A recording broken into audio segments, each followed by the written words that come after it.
Hello everybody, thank you for joining me. This is Travis at Tpull's Corner.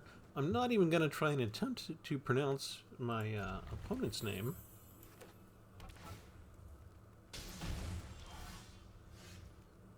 But we're going to have some fun with this deck. This is an interesting deck.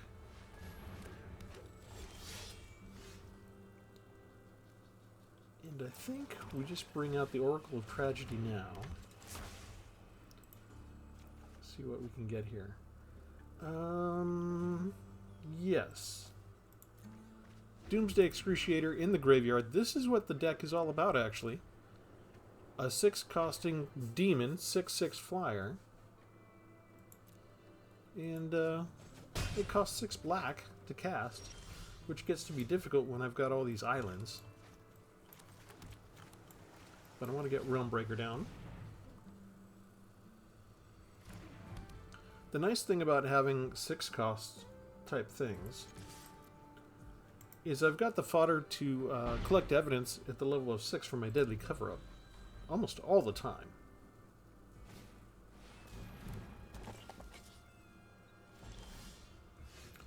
They didn't attack with the Red Tooth Vanguard. Why is that? We've got a little bit of legroom. We didn't get land. Calyx and auras, that's what they're after here.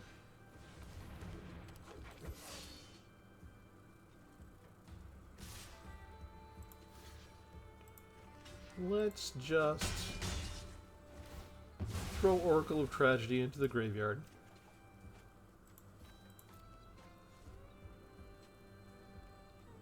How much time do I have? They only have 3 lands themselves.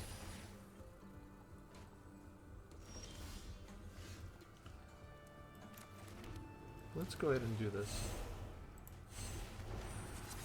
We're going to keep Doomsday Excruciator in there. And we're going to get rid of all the Calyxes that they might have access to. Only one. Okay. Well, good enough. Calyx can be dangerous.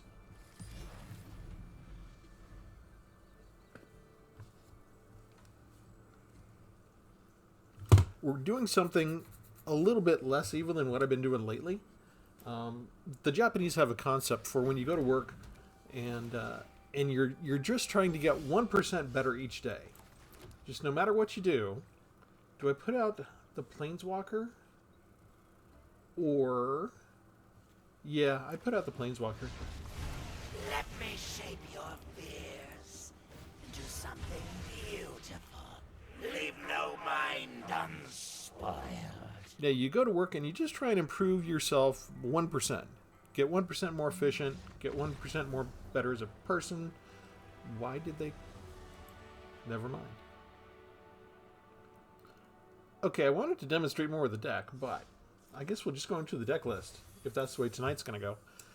Yeah, so someday I'll remember the word that is used in Japanese for it, but the whole point is just to get 1% better. And that's... I am making that my goal for 2025. I'm going to get 1% better, more of a good person. And the thing about that is I can't really get any worse because I started at the bottom of the rung this year, right? A couple of videos ago I did one based on the slaughter of innocent woodland animal babies. And then we went one step up from that. We just did a poison deck. So this is based on a kind of a combination Exile Mill deck.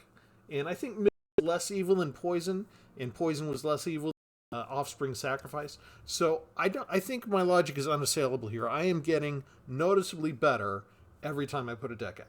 So if you missed where I was at the bottom of the barrel, look at the last couple of videos.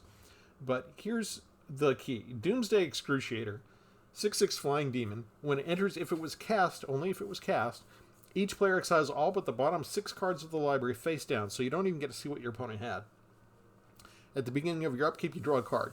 Now, you only have 3 turns to kill them, right? Because you're drawing a card during your upkeep, and you're drawing your regular card draw.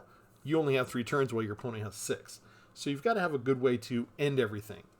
And this is a flashy card, and it comes out with the new expansion, and all the big YouTubers do all their stuff with it. And so I wanted to make sure that I did something different. So I did something different myself. I went and did my homework before, because I didn't want to duplicate some of what had been done.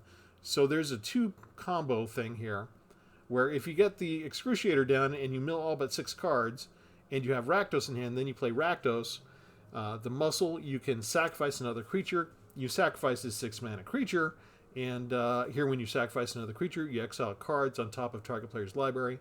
So it's equal to the mana value of the creature that you sacrificed. So if you only have 6 cards left for your opponent's deck, and then you sacrifice the top 6, they are going to lose based on mill the beginning of the very next turn. So we didn't use that. I only had 2 copies anyway. I wasn't about to burn some wild cards. There's a couple of other cards that make sense to use in this deck that I think. I'm not going to use Breach the Multiverse. And there's another really good mill card with Jace. Jace the Perfected Mind, because you only need like a loyalty of 2 to have him on the board, and he could mill out for 6 cards, and you won. So those, just to let you know, there are other ways to build.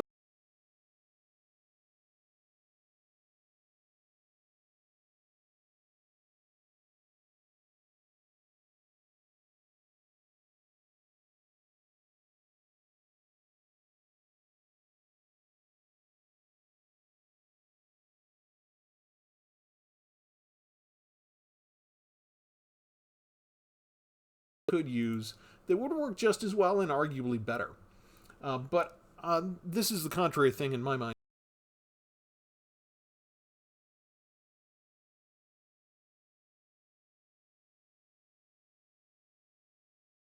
Different. We paired it up with Living Conundrum.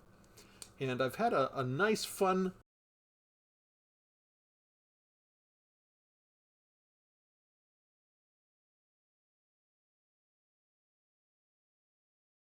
as long as there are no cards in your library, this creature has base power and toughness 10. So what we want to do, if we can get to it, and usually I win before this happens, but 6 cards, so do we. We get Living Conundrum down when, if it takes longer than the normal amount of turns to finish them off, if we get to that 3rd turn and they still have 3 cards in their deck and I get to 0, this becomes a 10/10 hexproof flying vigilant creature. And hopefully they've got 10 life or less left. Maybe I've also got an Excruciator that's flying in for additional 6. Maybe we're doing 16 points of damage on the final turn. Maybe I've got 2 Living Conundrums down on the field by the time I do this, and I've got an instant 1-turn kill just by swinging in the 2 Living Conundrums. But I've got some things built into the deck to help us get to that point, maybe help us survive. Maybe if I'm about to still have another turn where I'm going to have extra card draw, ways to get around that as well. So I'll go through that with you. But I just wanted to point out that part of the reason I do this is we released the achievements. Wizards of the Coast, that is, released achievements. And that gives me a little something extra to do. But I've been playing Magic for a long time. My first full-blown box that I bought was the Fallen Empires expansion in 1994. And so I always tend to want other things that I make myself do. So this is a little mini game that I get where I try and empty out my deck and try and get this into the 10/10. So sometimes I could win, and I don't win that turn because I'm still trying to reach my goal and hoping that the opponent does not scoop, but usually they scoop before I can get to it. It just gives me an extra side quest, so to speak, to playing the game besides just winning, because winning is easy enough as it is. Okay, so to help us out, we've got 3 copies of Hoverstone Pilgrim with flying and ward 2. I can spend 2 mana, put a target card from a graveyard on the bottom of its owner's library. So if I need more cards and I need more turns, I just spend 2 and put a card on the bottom of my library. So I never run out of draw when I have these cards. I've also got 2 copies of Malevolent Chandelier from the Duskmoor expansion, does essentially the same thing. This one doesn't have ward, but it's a 4/4, also a flyer, also an artifact creature. This one's a construct instead of a golem, but for the same power here. For 2, put a target card from a graveyard on the bottom of its owner's library. The difference here is this one's a little bit more restricted, which is strange. It costs more. It costs 6 instead of 5, but you can only activate the ability as a sorcery. You can't do it as an instant. Shouldn't be a problem. I also have 2 copies of Phyrexian Archivist, an artifact creature, another construct for 6, 4/5 with reach and flying, and for 2 and you tap it, you put a target card from the graveyard on the bottom of its owner's library. So I've got 7 different chances to get this creature that will help me if it looked like I'm going to mill myself out as a drawback to this deck configuration. The other thing I got is 4 copies of this legendary Planeswalker Ashiok. If you pay life while your library has at least that many cards, you exile the cards from your library instead. The +1, you look at the top 2 cards of your library, exile 1, put the other into your hand. It's a nice free deck if I'm looking for removal or if I'm looking for my winning combination. The -2, you create 2 Black Nightmare creature tokens. At the beginning of combat on your turn, if a card was put into exile during the turn, 1/+1 counter on the token. So if you've got these out, then the next turn you just +1 Ashiok and you are automatically guaranteed to plus up these by 1/1. The -7, the ultimate, target player exiles the top X cards of the library, where X is the total mana value of cards you own in exile. So if we get this down and we build it up to be 7 by the time we play the Doomsday Excruciator, here's a winning combo right here. You just -7, and your opponent's going to exile a whole bunch of cards. And you're going to win on it, right? So there's a couple of different ways that we have to win doing this. The lower level stuff is digging and removal. We've got 4 Oracles of Tragedy, so we can draw a card and discard a card. Great way to dig through your deck and filter out what you want in your graveyard. As I said, we've got 1 copy of Deadly Cover-Up, and if we collect evidence 6, then we can exile something from our opponent's graveyard, hand, and library. And if they have multiple copies, we can get multiple copies out of their library. And it's easy between having 4 copies of this, 2 of this, and 2 of this, that we're very often going to end up with something that we probably discarded into the graveyard to allow us to collect evidence for 6. So not a problem there. We've got 3 copies of Sheoldred's Edict, so we can make them sacrifice a Planeswalker maybe, or a token if a token gets powerful. 1 Tithing Blade. Not only do they sacrifice a creature of their choice, but we can craft it for 5, and at the beginning of our upkeep, they lose 1 life and we gain 1 life. Seeker's Folly. Got a little bit of options here. If there's a bunch of 1/1s, we make them all die. If there's no 1/1s or no creatures, then we just make them discard 2 cards. 1 Tribute to Hunger. Make them sacrifice, again, a creature of their choice, but you gain life equal to that creature's toughness. 1 Consumed by Greed to, again, make them sacrifice a creature, but this one with the greatest power among what they control. 1 Malicious Eclipse to take care of the 1/1s and 2/2s. They all get exiled, which is fitting with the theme of this deck. We have, skipping over Realmbreaker for a second, Sword of Once in Future. Equipped creature gets +2/+2 and has protection from blue and black. When equipped creature deals combat damage to a player, surveil 2.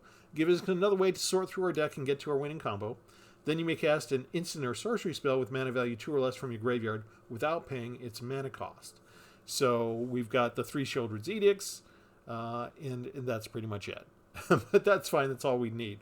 I should note that the end becomes 2 black only if your life total is 5 or less.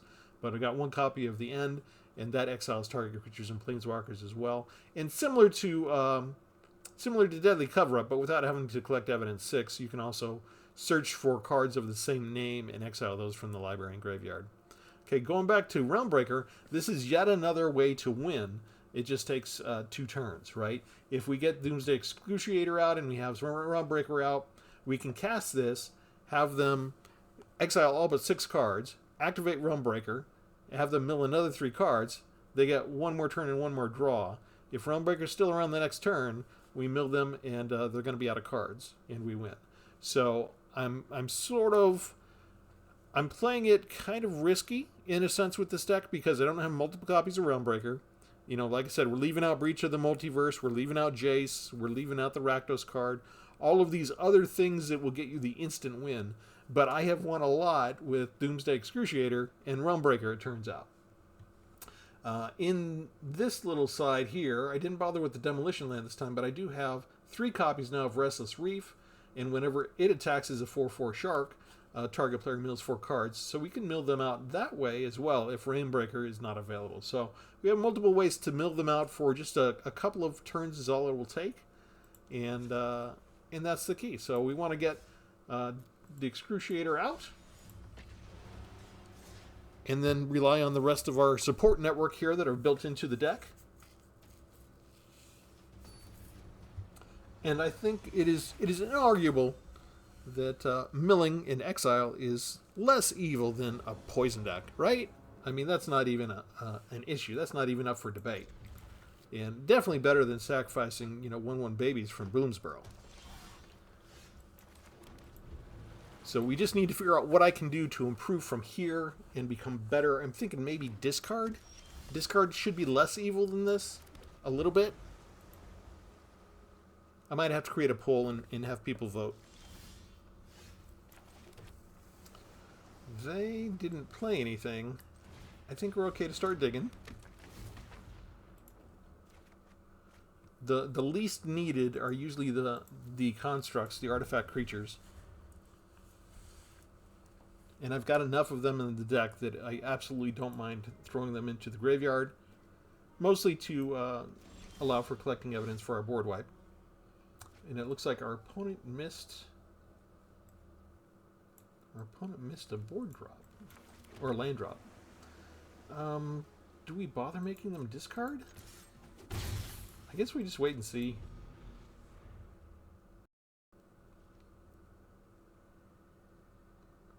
Oh, come on. Where's your lands? Am I being used by... am I being used by Arena? Finally! A world that appreciates. Go and drink deep of sorrow. Okay, they finally got a third land. What can you do? Well, the bad news, so to speak, for us would be if they drew regular land after this, they would absolutely be able to destroy us. But we're just going to make the creatures lose 1/1 to get rid of that thing. We'll start to plus up our Planeswalker. We'll keep the removal. So much trauma. I did that backwards. I was supposed to remind the viewer of that. What better way to remind the viewer than to make the mistake? The card that you click on is the one that's going to be exiled with Ashiok. I pointed this out last time I used Ashiok, and I just messed it up. I wanted to keep Sheoldred's Edict. You don't click on the one you want to keep. You click on the other one. Okay, so we're going to keep the end, so we click on the other one to exile it. The end goes into our hand. Very important not to mess that up. Now, I'm not going to attack right now. Skyboy is staying in, which is a little unusual. So I want to give him a break, so I didn't hit him for 7 points of damage. We had a 2-turn kill.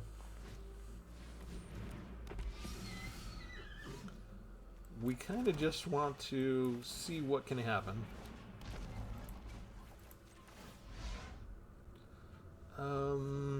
I already have one living Conundrum, right? But I want to. So we'll let that go. Pass the turn. These things are growing because we're exiling every turn with Ashiok. And the Planeswalker in our hand lets us know what the counter is as far as exiled cards for the opponent as well. So we could just hover over here and it would show the 10, but it automatically shows up for the one in our hand, which is kind of cool.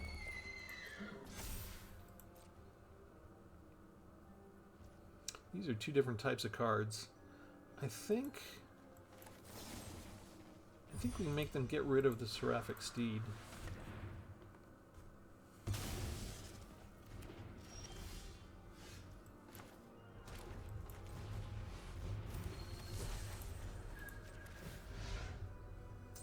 Ooh, that's the one we want to keep, so we get rid of the third Conundrum.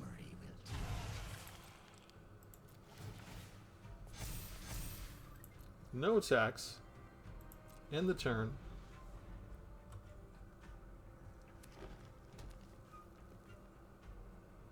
See if they have a board wipe at all.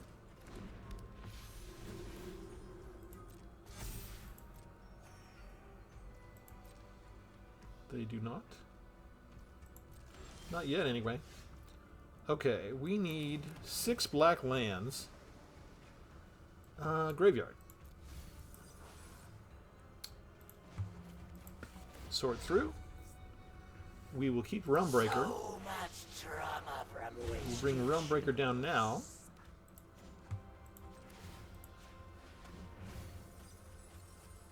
We'll take yet another land, gain life off of it. And let's get rid of all the Inspiring Overseers they have.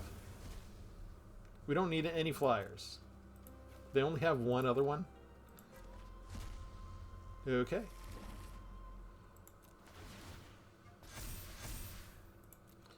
Now, they have prison sentence. They should be willing to do something to these things by now, right?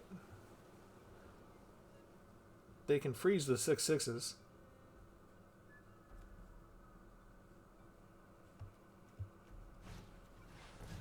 There's one. Plus they get to scry 2. Helpful.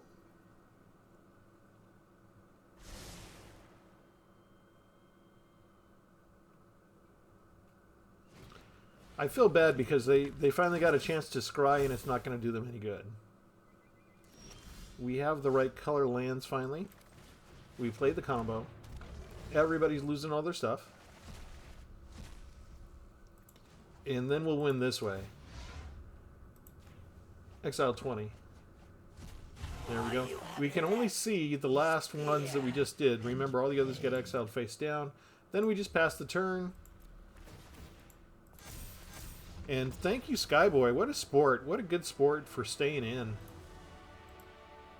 I need to figure out a good emoji to use when they're being such a good sport. Let me demonstrate the combo and everything. Thank you. We got an achievement. I was going to go over that at the end of the deck, at the end of the video, but we might as well do it now.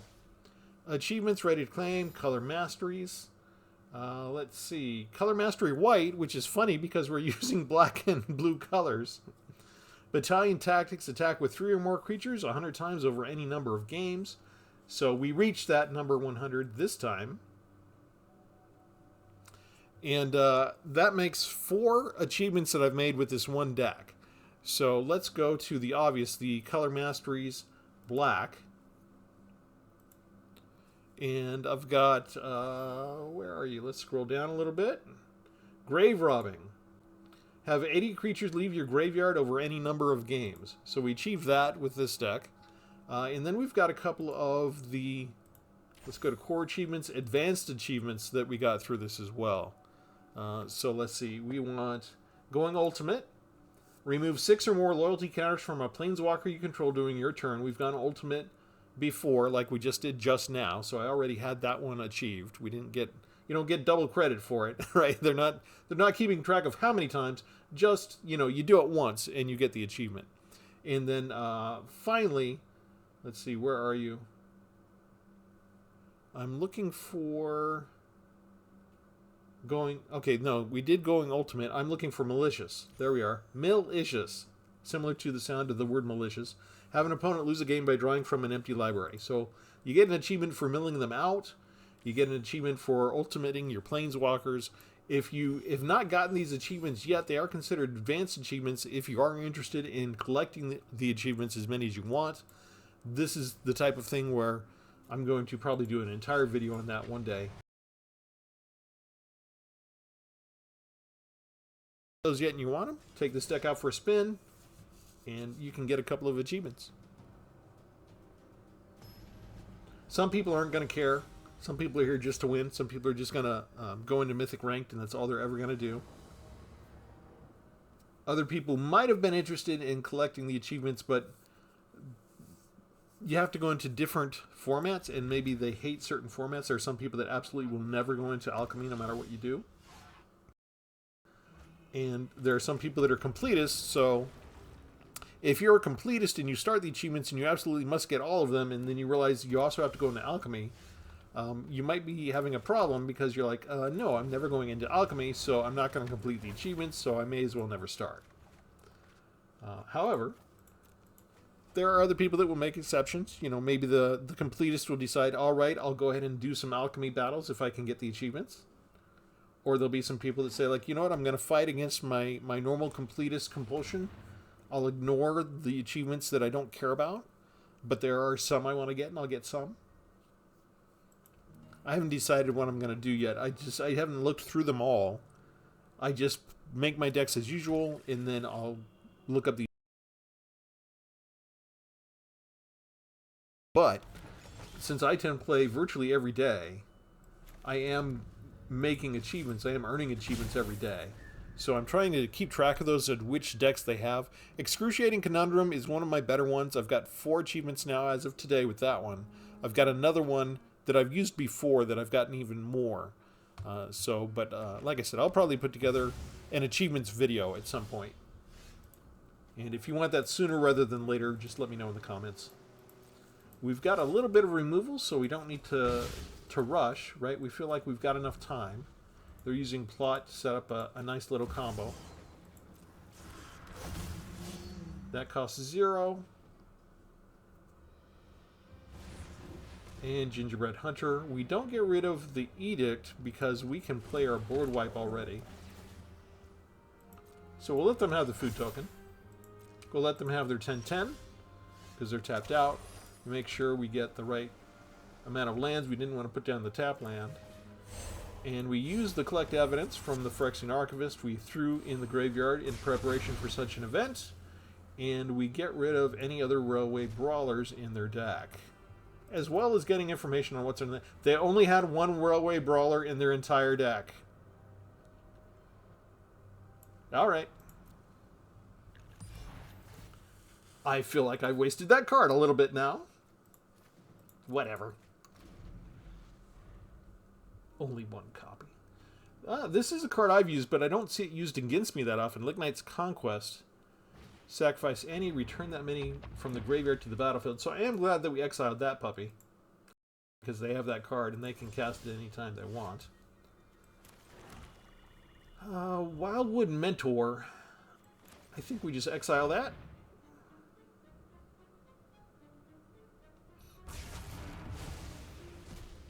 And we'll throw this out just so it's there on the battlefield. We can equip it onto Living Conundrum. It's nice to have an artifact that the creature itself is hexproof, but we see they'll probably get rid of it because they do have spider food. That's fine. They're going to have a lot of tokens, so they can get this puppy back.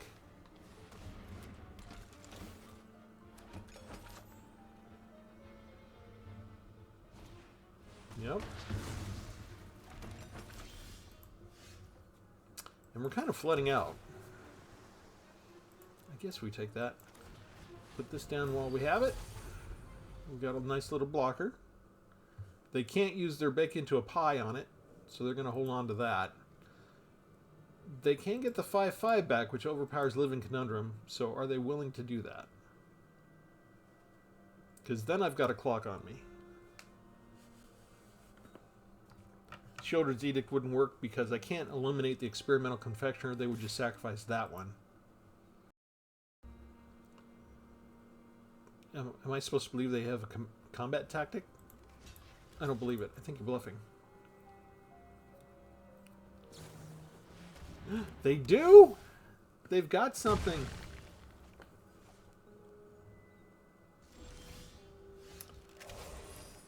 Okay.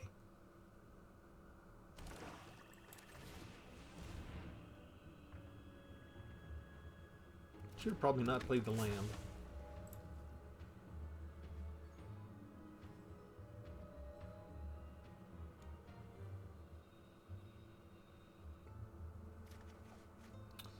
I think I want to keep the end. We'll use it on the confectioner now.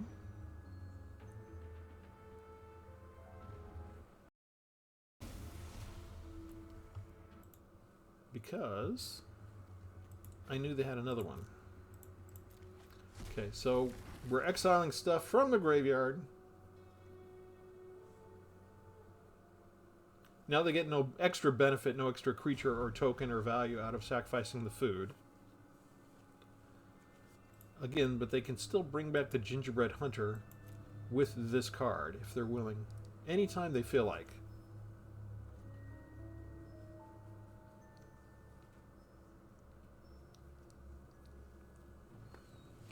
And we've got 8 lands to their 6.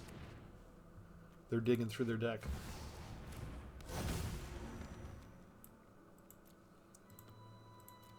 We're approaching nearly 50%. Yeah, I guess we just cast that.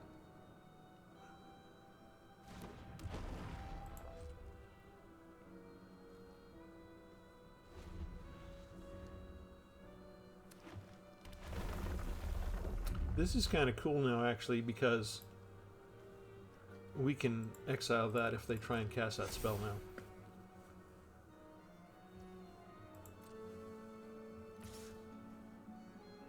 Do they have another combat tactic? I'm going to let that one through, because they can actually kill our creature now. That would need to be Ward 2. They have enough.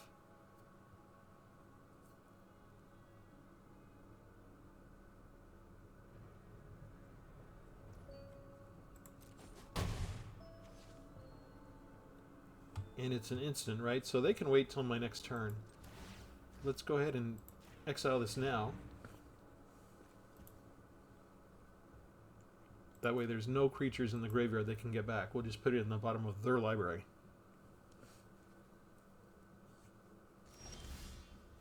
Sweet!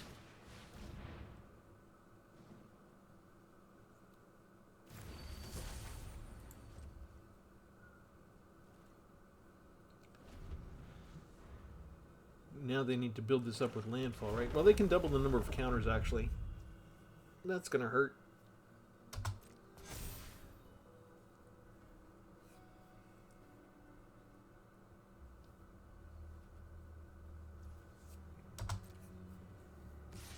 They can double it up now.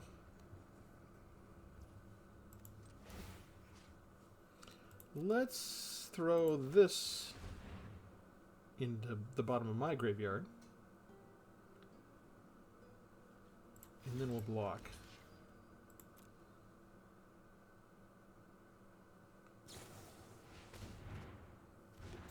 Doesn't have trample, so saved us from 7 points of damage that time.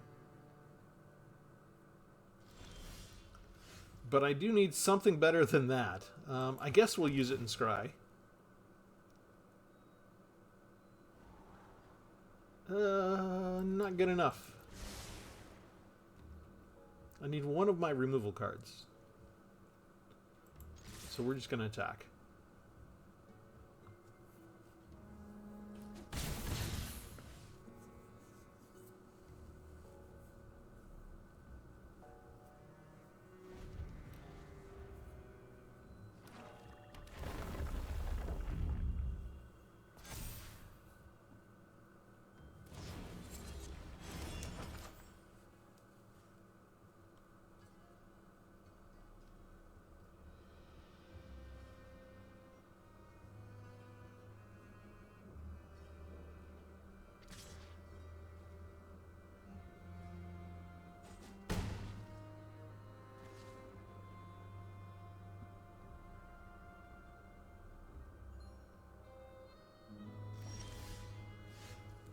It's another Surveil.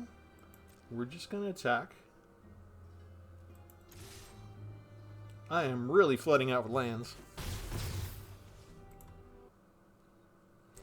If they kill the Oracle of Tragedy, I've got a choice, though. I can keep the Surveil land if I draw yet another land.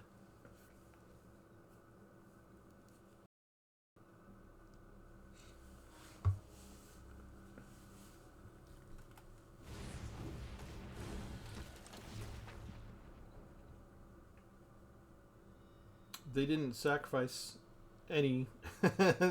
They did that backwards. They could have killed the Oracle. They don't care.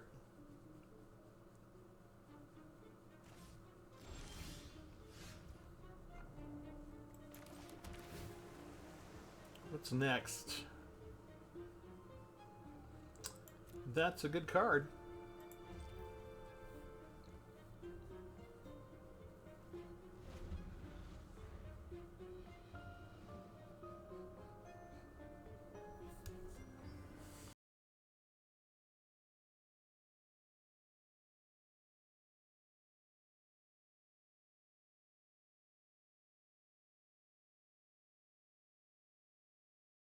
And we wait.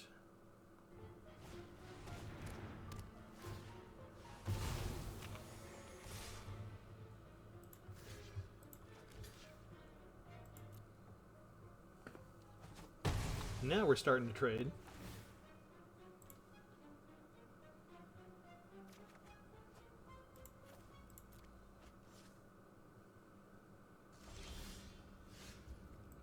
Aha! Do I want a creature back from... Yes, yes I do. So I'm going to gift them a card. They sacrifice, and we get our second living Conundrum back.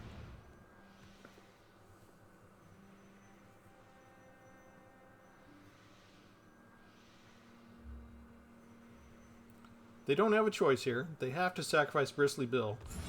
They could sacrifice the food is what the hang-up is. They're holding priority over that. So we play this now, actually.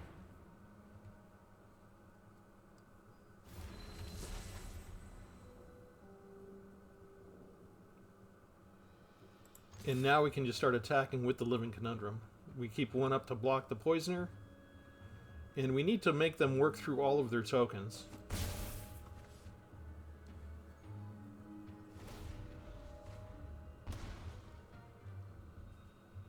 Okay, so we're virtually at a good place now, actually. Oh, no, they just made another one. And when he attacks, he has an ability. They can sacrifice to get trample. My problem is he's still got this bacon to a pie.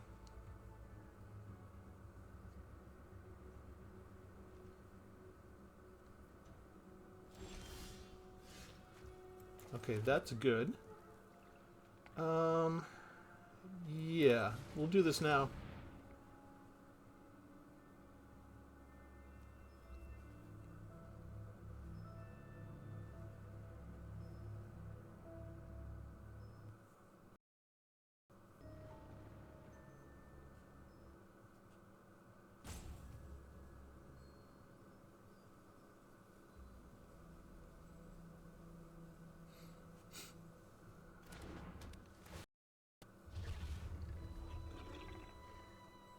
Bit of a risk.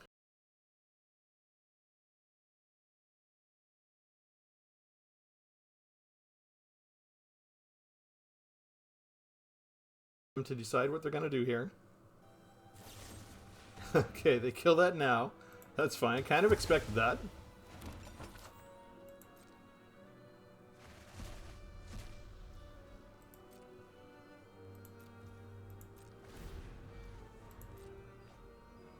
Okay. They're in more trouble than we are because they have Phyrexian Arena. So we don't have the problem of drawing 2 cards over them. They need to kill us in 2 turns or it's over. And their life total just does not matter anymore. Life that matters how many cards you have.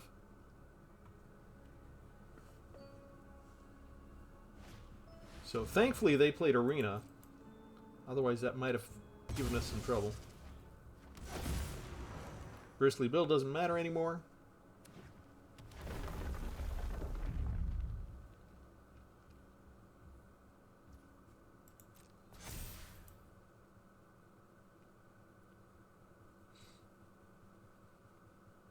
Well, maybe it does.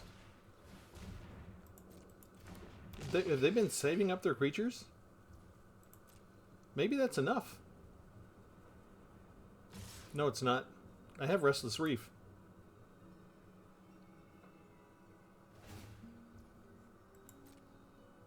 So they're going to sacrifice the food. They're going to have trample. So we're going to get rid of that ability by double blocking the merchant so the merchant dies. They can gain 5 life. We just don't care. Because we have already won. Down to 2. We don't give up.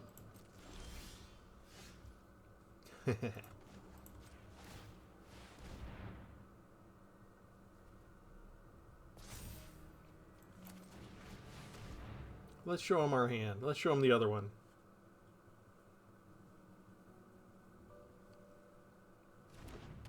And we could have blocked. We could have blocked and had some more turns. But instead, this is the other alternate win condition I talked to you about. We use the Restless Reef. Mills out the last 4 cards they had. That's game. Unless this card makes me lose 2 life before they get to their draw phase, they don't even bother blocking. Ta-da! Another win by Mill. And I feel good because we've done the thing, right? We were able to get out the Excruciator a couple times. Showed you an alternate way to win with Restless Reef.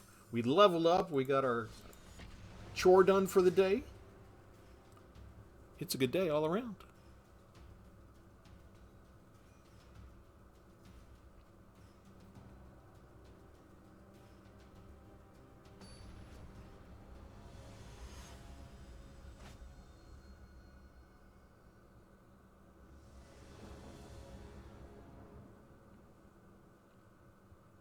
Good start.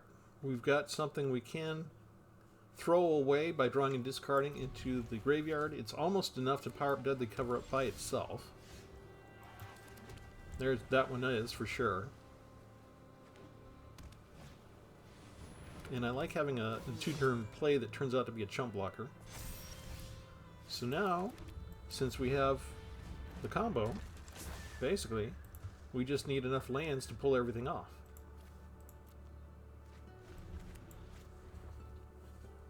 And we're 1 land away from having our board wiped. So we're just cooking with gas on this one.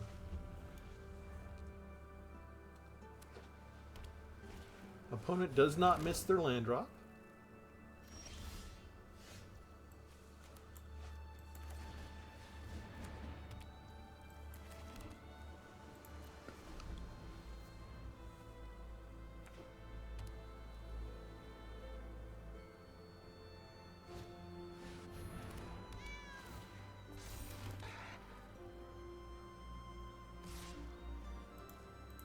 This is a good time to chump block. We're looking for an untapped land. Didn't get it. Did not get the untap. We'll take the Planeswalker. See if we can get another land off of them this way. There we go. What else did they lose? Dawnwing Marshal and another Release the Hounds. And this will take a lot of damage. Like 15 points. But we're making them empty their hand. And they're just about tapped out.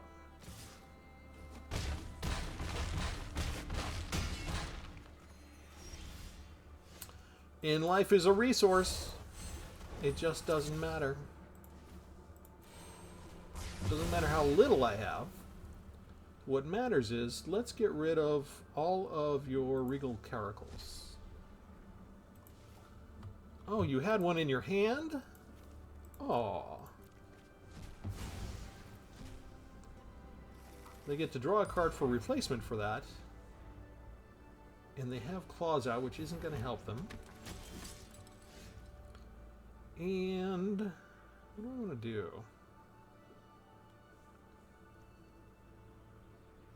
Target creature from the graveyard. Yeah.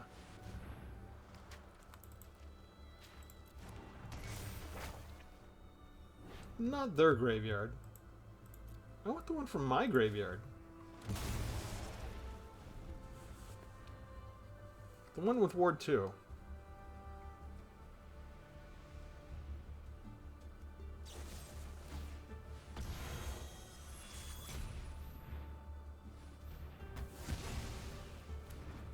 Alright, so that didn't work. they had one removal handy. Okay, so now we just get rid of it.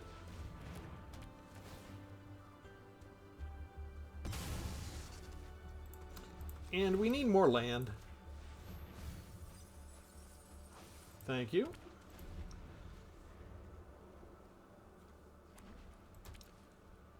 We're making them get rid of creatures that that create tokens as well, so that's good because we have trouble with... This deck has trouble if you go wide. Unfortunately, the lands that I'm getting are not quite what I need to power up the Excruciator. But we did get rid of another Valorous Stance. Plus, we've got Hexproof, so we don't need to worry about Valorous Stance anymore. We've got to worry about a creature that they can pump up to be +2 and kill the living Conundrum. We're going to start playing with our food now. We're not going to hit them. They're over 20 life. I would like for there to be an achievement that you get if your opponent's life is more than 20 and you defeat them. I think there should be an achievement for that. If you make them quit, and they're better off than when they started with their life total, I think you need a reward for that. So hopefully they'll start asking us what we want to see for achievements. And someday we'll get it. Notice Arena's being pesky with me, right? We got 3 black sources. They gave me islands. Okay, they used the Expel the Interlopers, one of my favorite. Oh, good, there's another one of those. Let's use this one. And then we'll mill them again. Another perfect mill. Got rid of the flyer. Got rid of one that created additional ones. Uh-oh.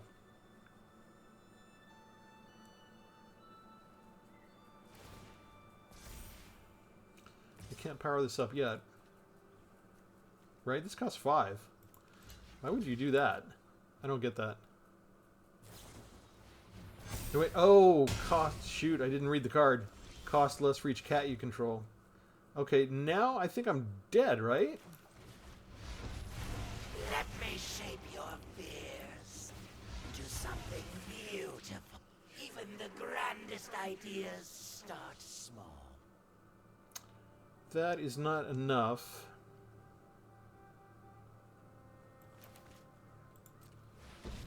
Dreamer and sculptor, partners in the art of battle.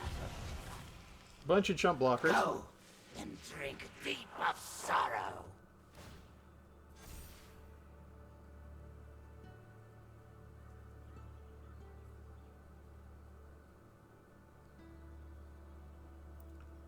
They should go after the Planeswalker.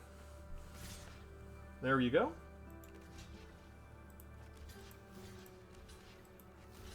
We'll go down to 1 and keep 1 chump blocker.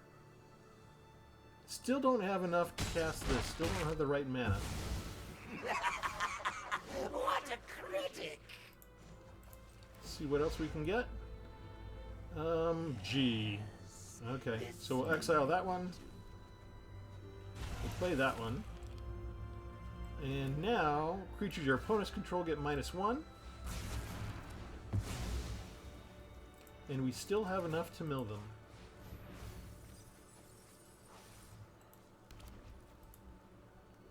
Good, good, good.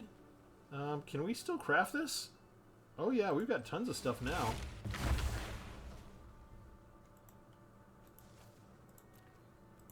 Submit. Tithing Blade now comes Consuming Sepulcher. We're still not attacking them. We're going to let them increase their health. Although their health will start going down now at the beginning of upkeep. I think we just keep plussing now. So Exact same card. We've now got the win condition. We don't need any more lands. We just passed the turn. What are they down to? 19? We can actually see most of their deck from what we've already milled with just the 1 card. We'll keep doing that.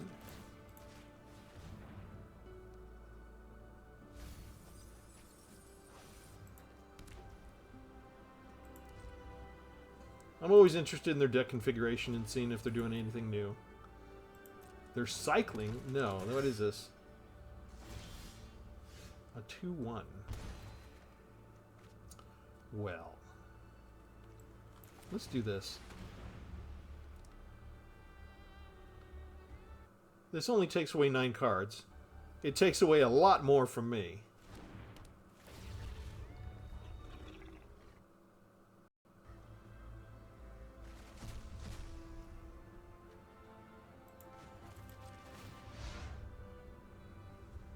And this is kind of dangerous. Such enticing thoughts. We'll exile that one. We'll play this. Another land. We'll keep that land. We'll continue to mill them. They're going from 6 to 3, so they've got one more turn after this. And we ended up with, what, 8 of their lands? No attacks. Those need to be 2 removal cards, and then they need to get this up to 5 somehow. Nope, not going to do it. So they got a third of their land, we got a third of their land. We did all that milling of their land, and they still ended up drawing a land. Which, my regular number of lands is 9. Which is exactly the same as theirs.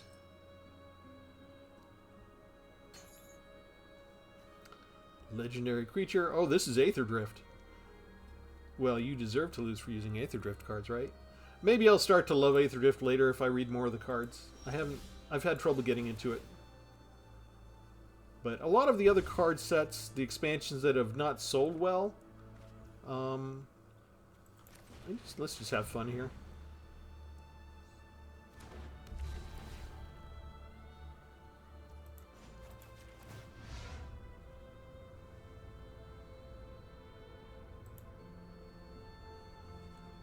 Oh, of course, now it decides to freeze. On your fear.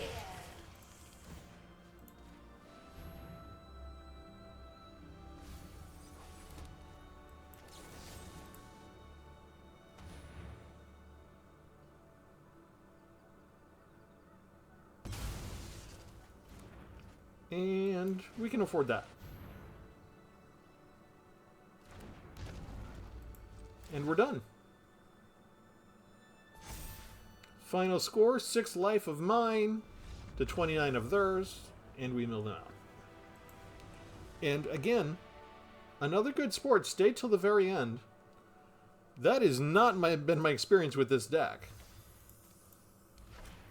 Forum Familiar. Okay. See, and this is kind of what I'm talking about when I talk about maybe I'll get into Aether Drift.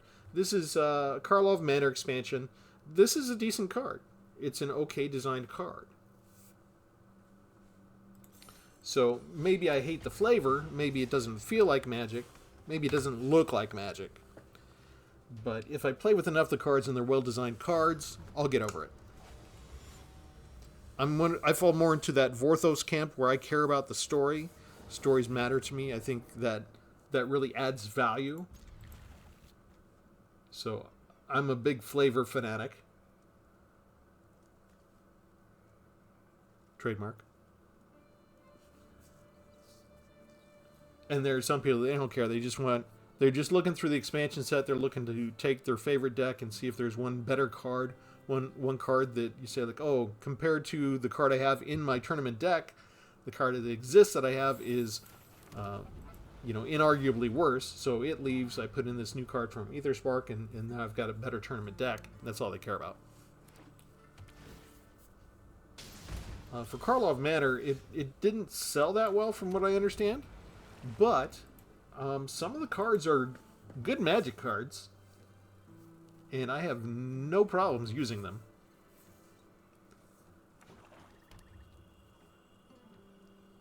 I need a little time to get over the feel of Aetherspark, though.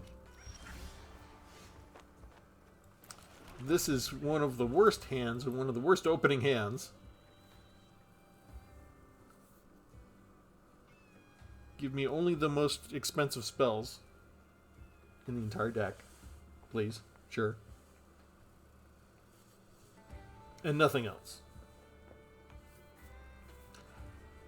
They're not even doing variation, right? I've already got 2 different cards that are 2 of a kind that are the same.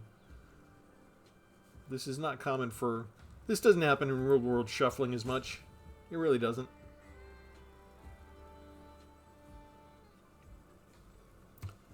Okay, you're red. You're usually going faster than this.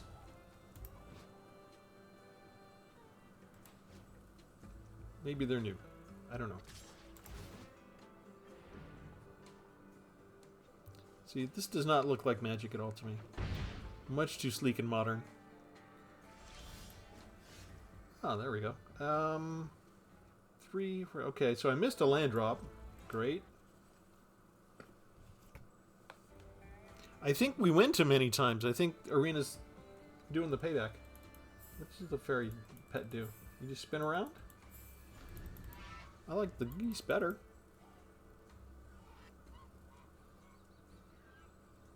I like how they fight over that last piece of food.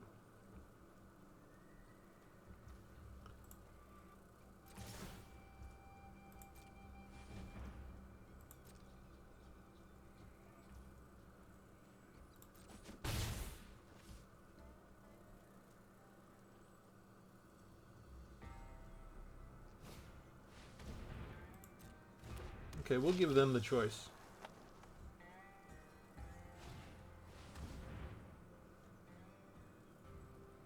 If you descended this turn. Okay, never mind. We're not going to do something here. Oh, we can do this. We'll just exile their entire offensive line. Still missed a land drop, but I'm not complaining. That was actually the card in my deck that I needed at that moment. So maybe I should not be complaining about the 2-pair. Offspring, huh? Let's get rid of the adult. Okay, so now I've got 3. I've got 3-pair. Again, all costing the most expensive that there is. And I'm nearly half dead. Okay, I do have 21 other lands plus Realm Breaker in the deck. I'm getting close to 50-50 odds of drawing a land.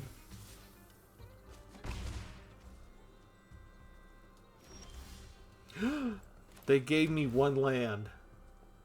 No way. There's another land coming up. Will we survive? Probably not. It's a tap land. It's probably too late.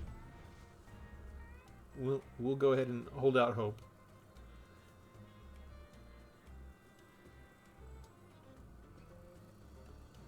Our health is getting so low, though. All they need is 1 removal card, right? As long as even if we get the Planeswalker down. Yeah, see, we're dead. We have an entire hand of 7 unplayable cards.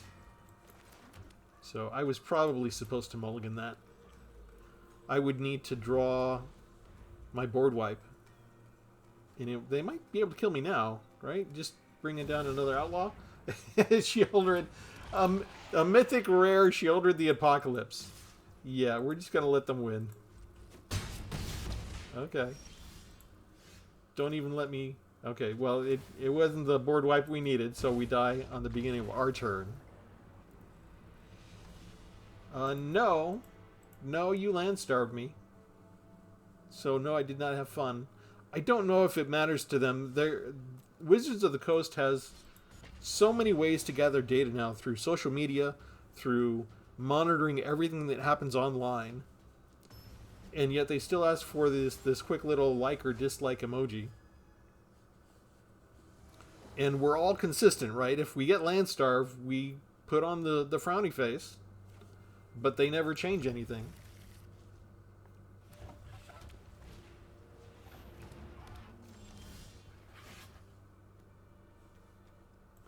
And why is it... I don't have a ton of creatures, but they keep putting me against these really cheap aggro decks all the time. Like, don't you ever get tired of that?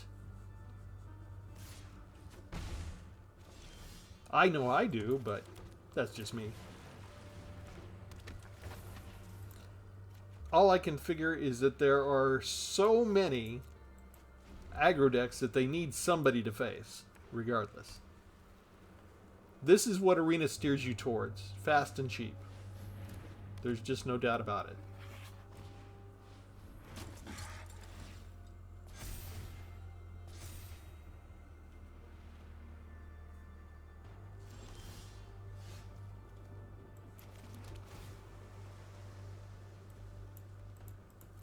Too expensive?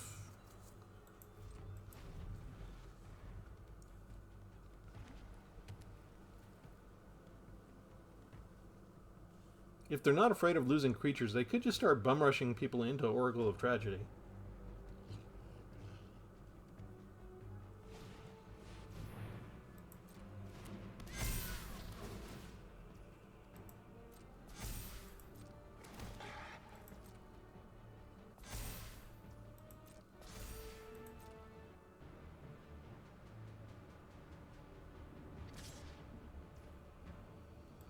Interesting. They don't risk anything else. Maybe they just want me to die. Or maybe they're just waiting for me to die. We can't equip that. 5, 6, 7, 8, 9, 10, 11, 12, 56. So they've got... Let's get rid of a non-token creature. They should get rid of Helpful Hunter.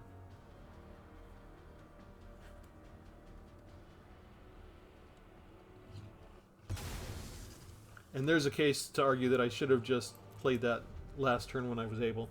And I could have put Tithing Blade down this time.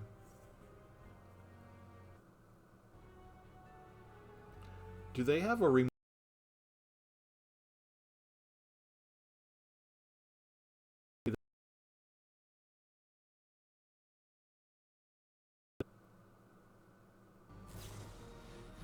No, they just have the pump spell. Alright. Come on. Come on. Yeah, I know we're dead, but why do you freeze right at the very end of the match?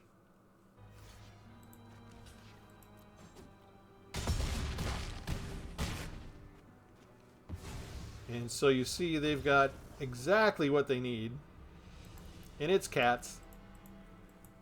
Okay, 2 losses in a row. Terrible draws.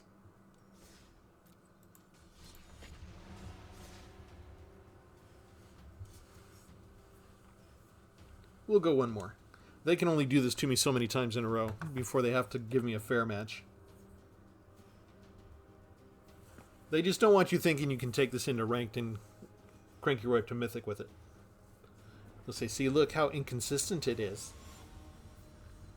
Yeah, when you only give me 2 lands for the first couple of turns. 3 of these again, so it's still not looking the best. We'll take the land, though.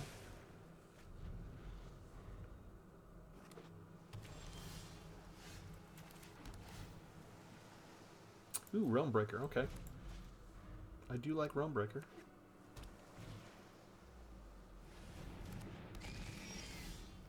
And since they did that, we don't have to worry about a counterspell for this.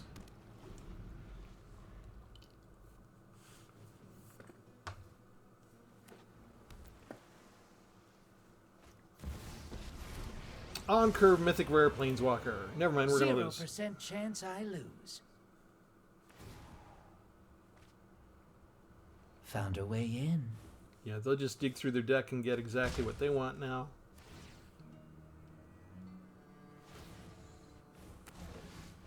Your secrets will be mine.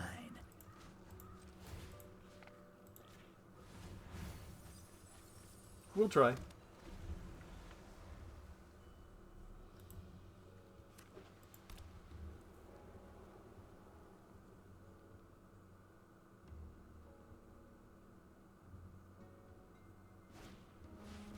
We've got to play around. We've got to start playing around counterspells to a certain degree. And they revealed another color. And they've decided they have enough lands already in their hand.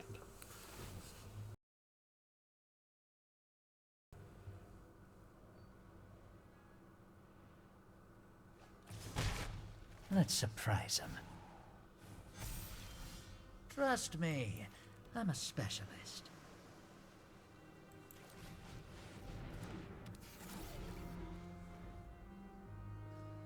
In the meantime, they can make these unblockable. So I'm basically on a 3-turn clock. Oh, and they get a 4/4 flyer right when I put mine out. What a coincidence.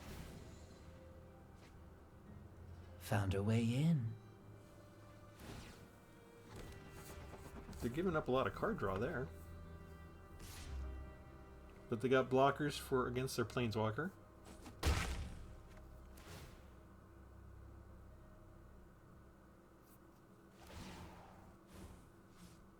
All part of my plan. What can we do here?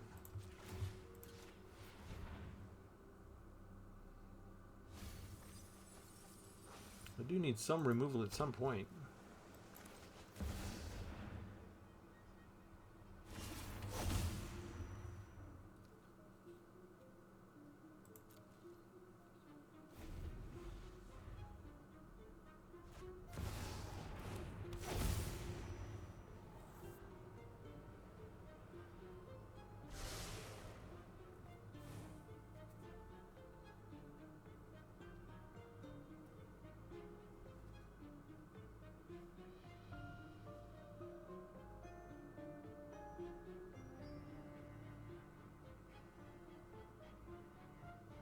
And we're waiting.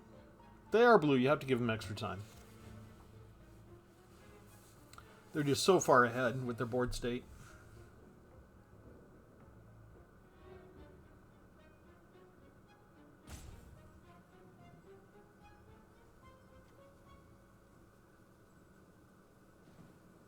Whenever a player casts a spell, you create a 2/1 creature. That's just phenomenally disgusting. And what do they... They just need to crew 2. If they're lazy, they could just pretend they have Shielder and sit back and do nothing and make sure I can't get through to their Planeswalker.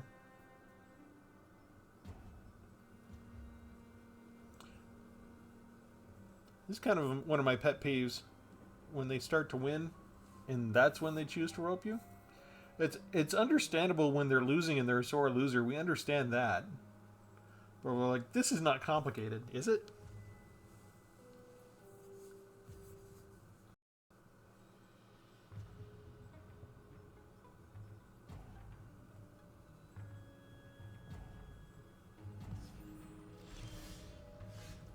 That was a little weird.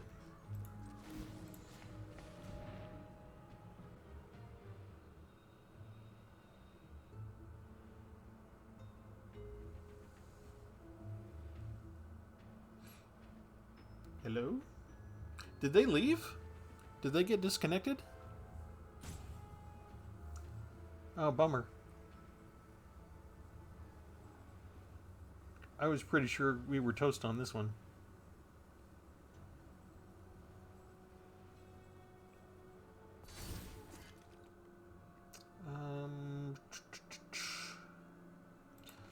Yeah, they're scrying all the time and stuff. They must like stuff that's on the top.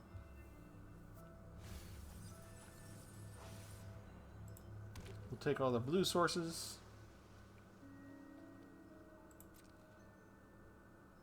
They can make these unblockable, so it just doesn't matter. So we might as well just go ahead and swing in. They can chump block with the 1/1 flyer.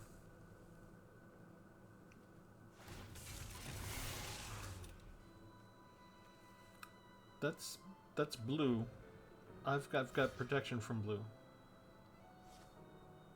They wanted to double block and kill it. They couldn't. So they are there.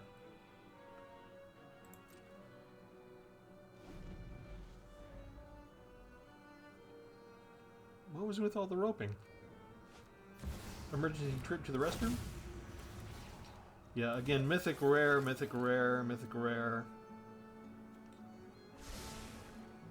It's not looking pretty for us. They basically got lethal next turn, right?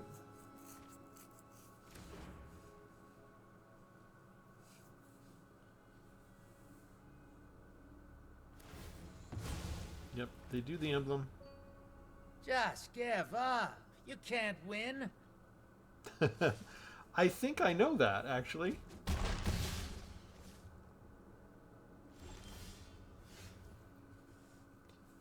Alright, so what's left?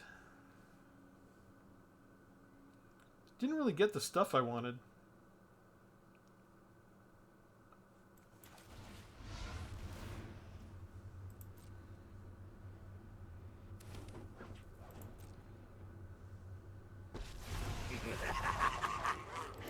All who slumber belong to me. There is no waking from these nightmares.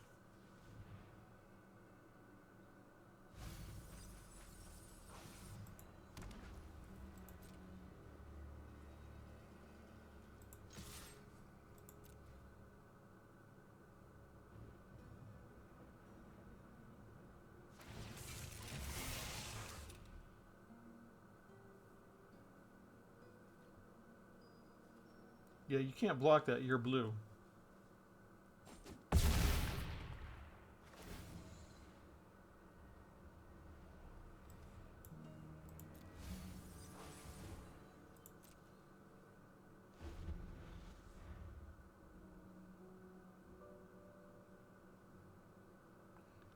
Now, do they go after me or do they go after the Planeswalker?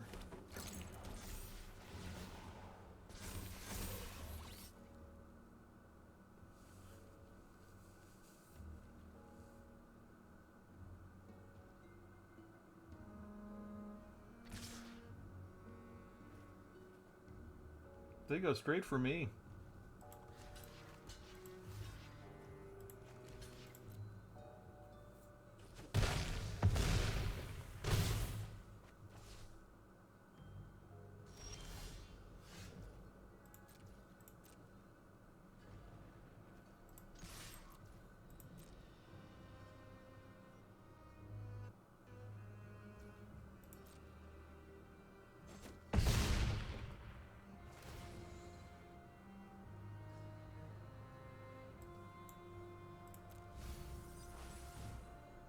Hmm.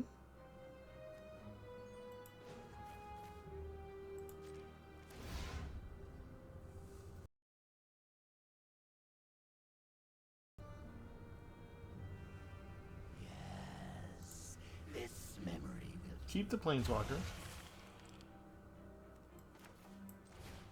Do this. They still get a creature back. But we get rid of all this other stuff. Do they have a counterspell? After all of that? I knew they had 3 steps ahead, but you need 3 mana for that.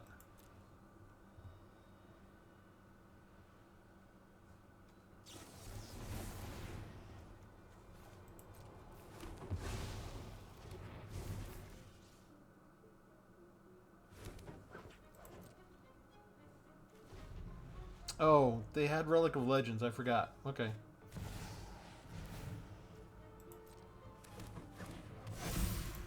Singular Spark if you create 1 or more.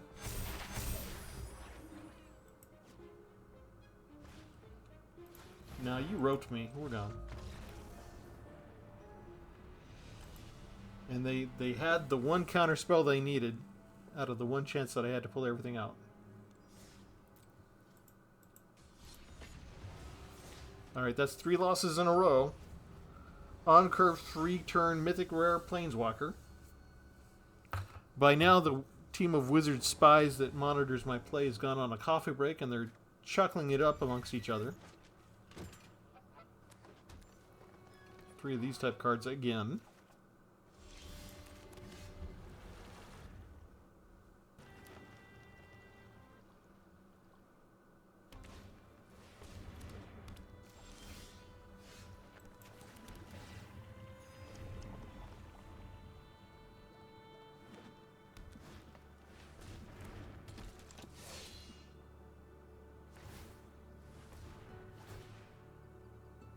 Poison deck?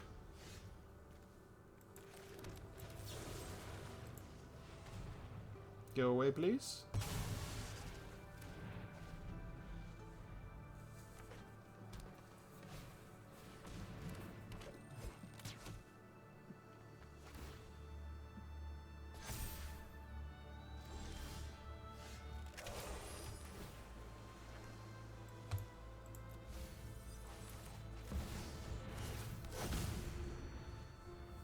How about that? They already got us flooding out instead of land starving. We're flooding out instead this time.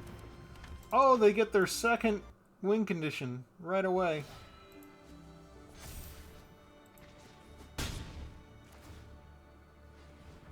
How nice.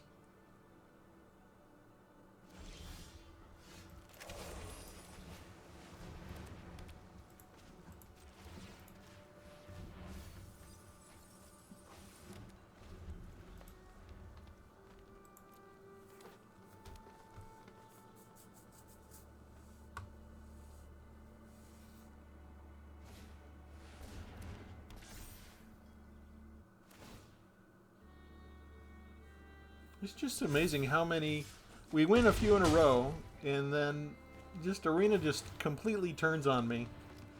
And every deck is different, and every deck gets their miracle hand and exactly what they need to kill me quickly. And this is what we get. We get an Oracle of Tragedy. Yeah, I'm feeling the tragedy right now. We can put this out.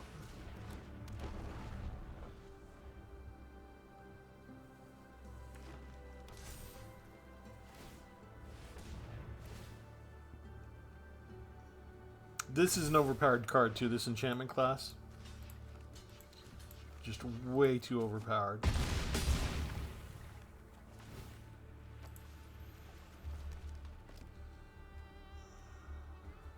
4, 5, 6. I guess we get rid of that.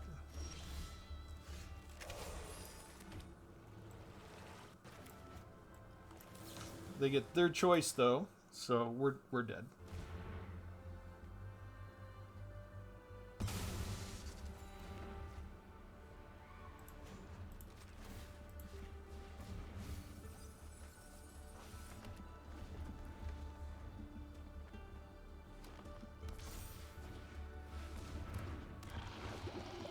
Yeah, see, they just have another poisonous creature ready to go.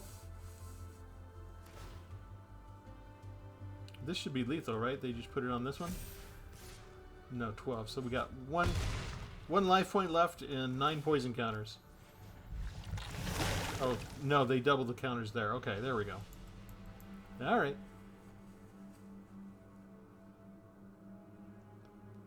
Okay, so much for the 50% win ratio, I think, is going out the window now. That's 4 straight losses in a row. I've got too many achievements with this deck. They've just decided you shall go this far and no farther.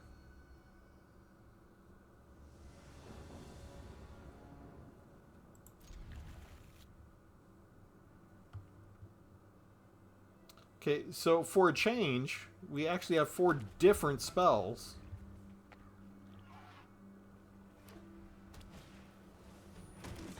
Which is ideally what you want.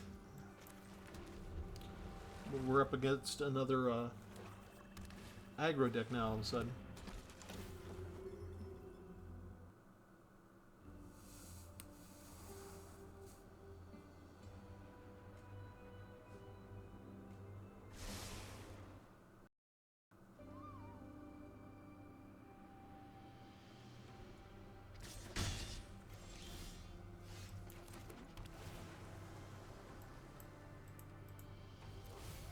Throw away the cards that are too expensive. We need more land.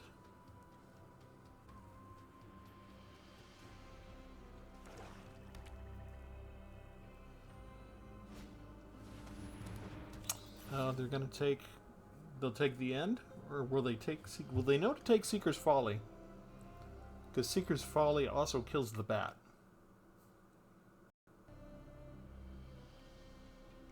And I can do it next turn, whereas I don't have untapped land to play the end on the bat. They should take Seeker's Folly.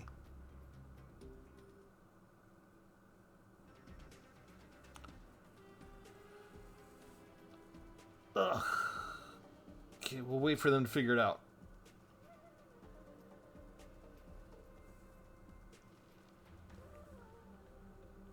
I think I'm going to have to make this the last match.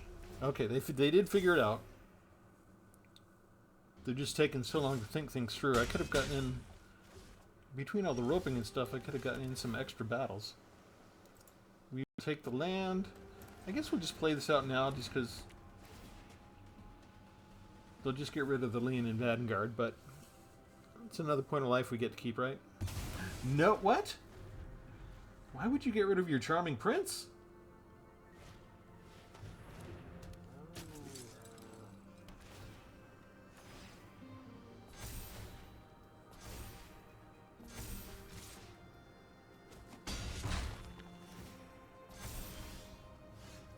Okay. Let's get rid of all of the Ajani Primates. Oh, they got a Phyrexian Flesh Gorger too. Lovely.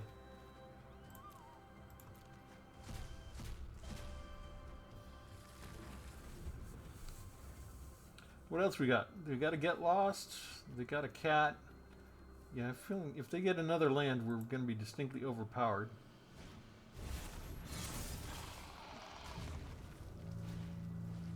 Oh, never mind. We're just going to be dead.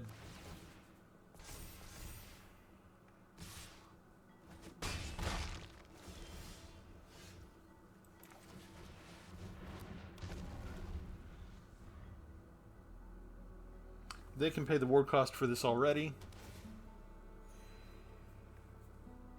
And we can't stop this because it has Menace. We would need 2 entire creatures.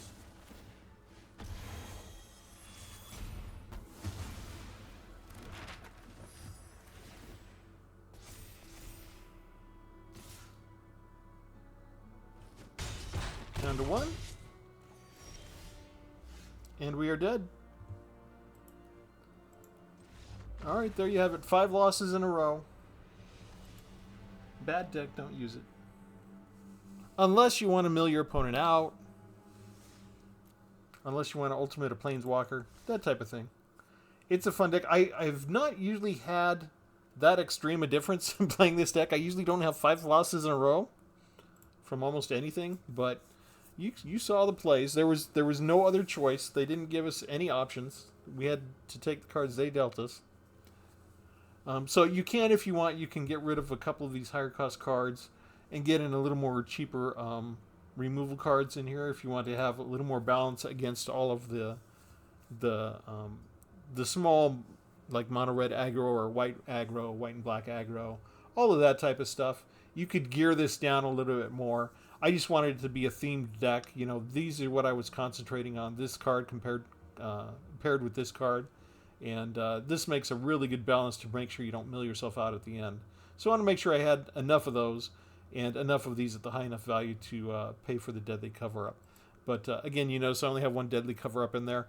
That's part of my ongoing strategy, just a theme that I've had for the last couple of years to show that you can't actually accomplish a lot wins without having 20 removal cards in your deck. So when you count them up, we got 3, 4, 5. That would count is 1, maybe 6, 7, 8, 9. So maybe 9 removal spells max out of everything here. Well, 10 because we got the end. So it's not too bad. It's close to the average, right? I think it's 13 or so is a good amount of removal that people usually say that you should have. But we're always going under the curve. So yeah, if you don't want to put up with Arena getting revenge on you and having 5 wins in a row over you, you could maybe get rid of a couple of these and put in a couple more removal cards for the lower end.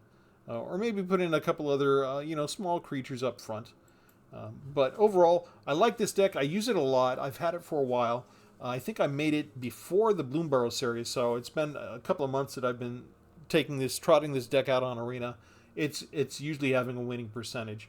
But and I know it's supposed to be bad for the views when you show your losses, but I really do like to show how Arena is rigged. And 50% goes out the window. If Arena decides they don't like your deck and they have had enough of you playing that deck for the day, you cannot win with it anymore. And I don't know if anybody else experiences this other than me. I'm a free-to-play player. But yeah, when Arena decides that they do not want you to play deck anymore, they make you lose 5 times in a row. And it's just, you can tell from the cards that you're drawing that you just got no choice. And from the way the nice way that your opponents are getting exactly what their deck get. That it's never just one thing. It's always you're getting starved in one sense or another. The perfect kind of draw on the monocurve and stuff like that. To the point that it just gets ridiculous. But that said, it's a fun deck. After a while, Arena kind of resets after a day or two. Deck again. So it's a fun deck for me. I love it. Go ahead and borrow it, get some achievements if you want with it. Let me know if you take it out, if you like it as well, or if maybe you change something up. As always, we ask you to like and subscribe. If you want to suggest something that's 1% less evil than this massive,